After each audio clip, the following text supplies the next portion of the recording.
Maju sebagai bakal calon Bupati Musi Banyuasin pada Pilkada Musi Banyuasin 2024. Apriyadi kembalikan berkas formulir pendaftaran ke Partai Nasdem dan juga Partai PAN Musi Banyuasin.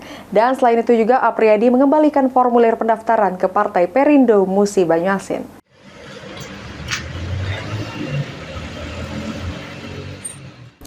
Maju sebagai bakal calon Bupati Musi Banyuasin periode 2024-2029.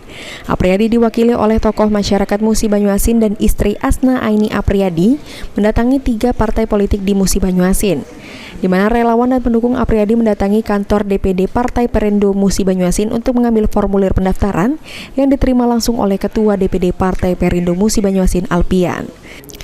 Selanjutnya, tim Apriyadi mendatangi kantor DPD Partai Nasdem untuk pengembalian formulir pendaftaran yang sudah diambil sebelumnya.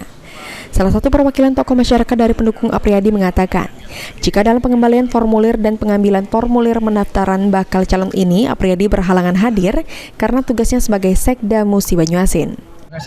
Jadi memang agenda kita hari ini yang pertama mengambil formulir pendaftaran di Partai Perindo.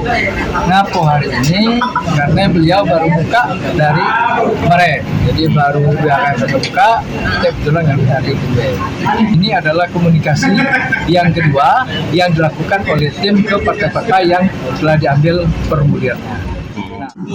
Yang hari ini mengembalikan formulir untuk pendaftaran menjadi Bupati tahun 2004 sampai 2009. Saya sebagai suami sangat bergembira, sangat mendukung. Insya Allah suami saya kalau menjadi Bupati memang benar amanah untuk rakyat dan masyarakat. Sementara itu, Ketua Tim Penjaringan DPD Partai Nasdem mengungkapkan akan segera melakukan rapat pleno dengan pimpinan untuk menentukan langkah dukungan Partai Nasdem kepada para bakal calon Bupati dan Wakil Bupati Musi Banyuasin pada Pilkada Musi Banyuasin November 2024 mendatang. Ya kalau bisa calon Bupati atau calon Wakil Bupati yang diusung oleh Nasdem, harapan kami yang terbesar mereka jadi kader Nasdem. Yang pertama.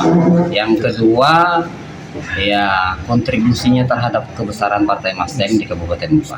Itu yang kami perlukan. Ruzi Iskandar, PAL TV.